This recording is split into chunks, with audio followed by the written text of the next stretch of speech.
अस्सलामुअलैकुम good morning विद्यार्थी मित्रों जनाब कुतुबुद्दीन मौलिम बॉयज़ प्राइमरी शाळाना ऑनलाइन शिक्षण में आप सौનું हार्दिक स्वागत है।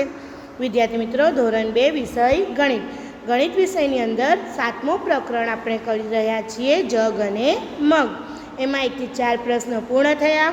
વિદ્યાર્થી મિત્રો આજે આપણે પ્રશ્ન 5 કરવાના છીએ। તો જુઓ હું વાંચું છું, ધ્યાન આપો અને હાથમાં પેન્સિલ રબર લો અને મારી સાથે જ કાર્ય કરવાનું છે। ચાલો તો હું વાંચું છું, ધ્યાન આપો।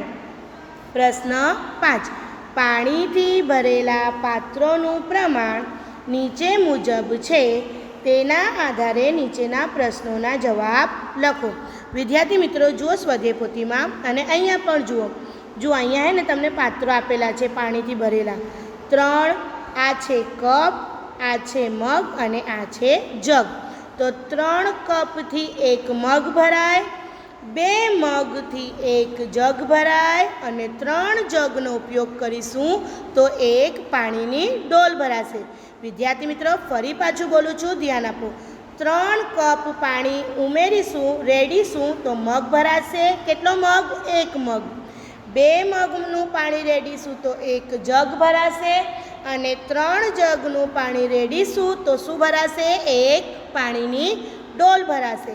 આ કપ છે, આ મગ છે અને આ જગ છે। તો આના આધારે આપણને જે નીચે પ્રશ્ન આપેલા છે તેના જવાબ લખવાના છે। તો ચાલો પહેલું વાંચીએ આપણે।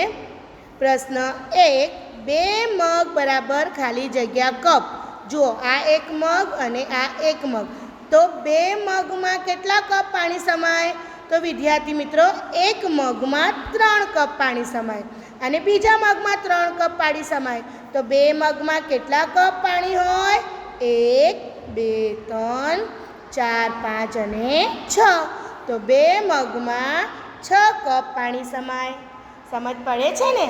તો ચાલો જવાબ લખો 6। ચાલો બીજો પ્રશ્ન જોઈએ વિદ્યાર્થી મિત્રો। 4 મગ બરાબર ખાલી જગ્યા જગ।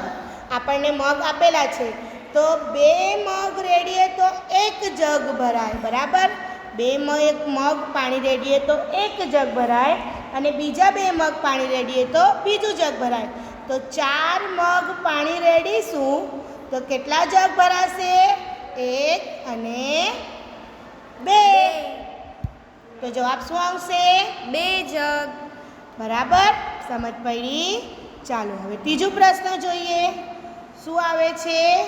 2 ડોલ બરાબર ખાલી જગ્યા જગ। 1 ડોલમાં કેટલા જગ?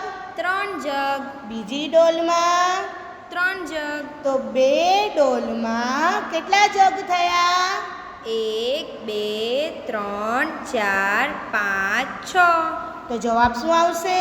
6 જગ, બરાબર। સમજ પડે છે ને?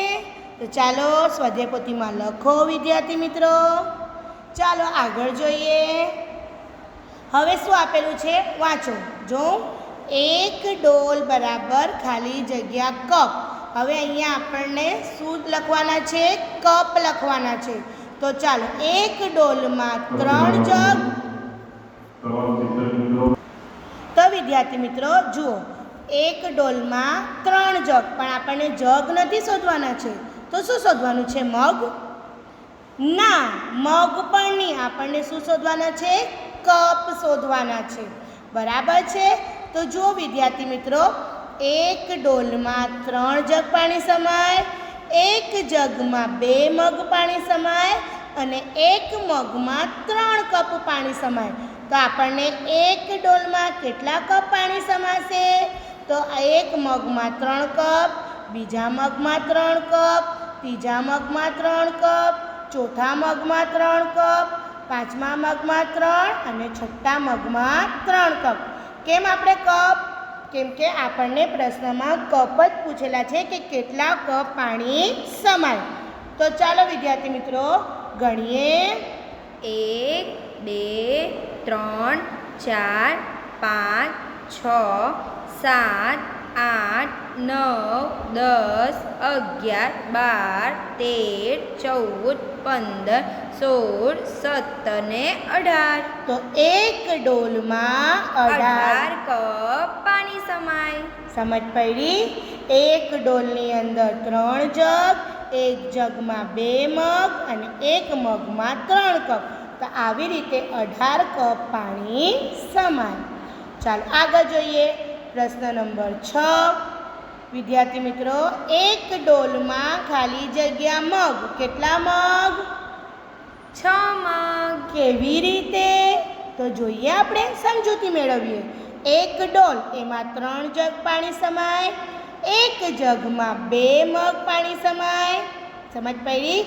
એક ડોલમાં 3 જગ અને એક જગમાં 2 મગ, બીજા જગમાં 2 મગ અને ત્રીજા જગમાં 2 મગ. તો આ રીતે 3 જગમાં 6 મગ અને એક ડોલમાં 6 મગ. સમજ પડી? તો એક ડોલમાં કેટલા મગ પાણી સમાય? 6 મગ પાણી સમાય. સમજ પડી ને? સમજૂતી આપણે મેળવી. તમને સમજ પડે છે ને? Very good. તો ચાલો સ્વાધ્યાય પોથીમાં લખો. તો ચાલો આગળ પ્રશ્ન 7 જોઈએ વિદ્યાર્થી મિત્રો. તો જુઓ, વાંચું છું, ધ્યાન આપો. 2 જગ બરાબર ખાલી જગ્યા કપ. 12 કપ. તો કેવી રીતે 12 કપ? ચાલો જોઈએ. તો એક જગ અને આ બીજો જગ. એક જગમાં કેટલા મગ પાણી સમાય? તો બોલો વિદ્યાર્થી મિત્રો. એક જગમાં 2 મગ પાણી, બીજા જગમાં 2 મગ પાણી. બરાબર? તો આપણે મગ લખવાના છે? ના. શું લખવાના છે? કપ.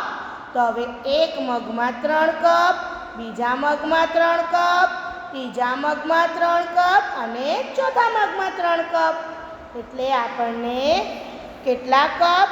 1, 2, 3, 4, 5, 6, 7, 8, 9, 10, 11 અને 12.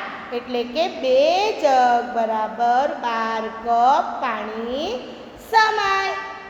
સમજ પડી ને? તો ચાલો સ્વાધ્યાય પોથીમાં લખી લો.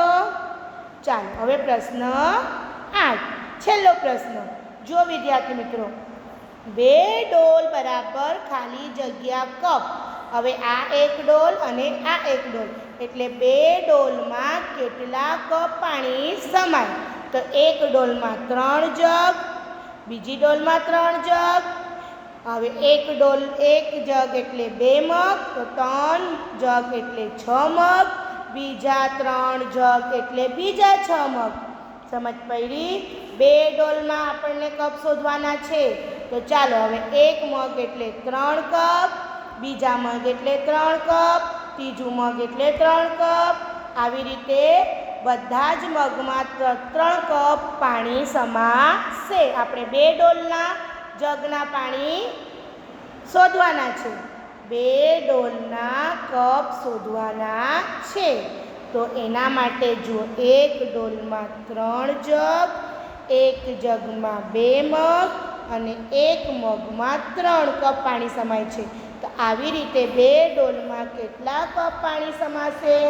તો ચાલો ગણું છું. 1, 2, 3, 4, 5, 6, 7, 8, 9, 10, 11, 12, 13, 14, 15, 16, 17, 18, 19, 20, 21, 22, 23, 24, 25, 28, 29, 30, 31, 32, 33, 34, 35 અને 36. તો 2 ડોલમાં કુલ 36 કપ પાણી સમાશે. જો ફરી પાછું સમજૂતી આપું છું. 1 અને 2 ડોલમાં કેટલા કપ પાણી સમાશે તે શોધવાનું છે. તો એક ડોલમાં 3 જગ પાણી સમાશે, બીજી ડોલમાં 3 જગ પાણી સમાશે, એક જગમાં 2 મગ, બીજી જગમાં 2 મગ, ત્રીજા જગમાં 2 મગ, ચોથામાં બીજા 2 મગ પાણી, પાંચમા જગમાં 2 મગ અને છઠ્ઠા જગમાં 2 મગ પાણી સમાશે. અને દરેક મગમાં 3 કપ પાણી સમાય. એટલે કે 6 જગ અને 12 મગમાં ટોટલ 36 કપ પાણી સમાય. એટલે 2 ડોલમાં કુલ 36 કપ પાણી સમાય. સમજ પડી? તો વિદ્યાર્થી મિત્રો, તમારે પ્રશ્ન 5ના 8 પ્રશ્નો કરી લેવાના છે સ્વાધ્યાય પોથીની અંદર. હવે પ્રશ્ન 6 ઉમેરો આપણે નેક્સ્ટ પીરિયડમાં જોઈશું. Thank you. બાય. અલ્લાહ હાફિઝ.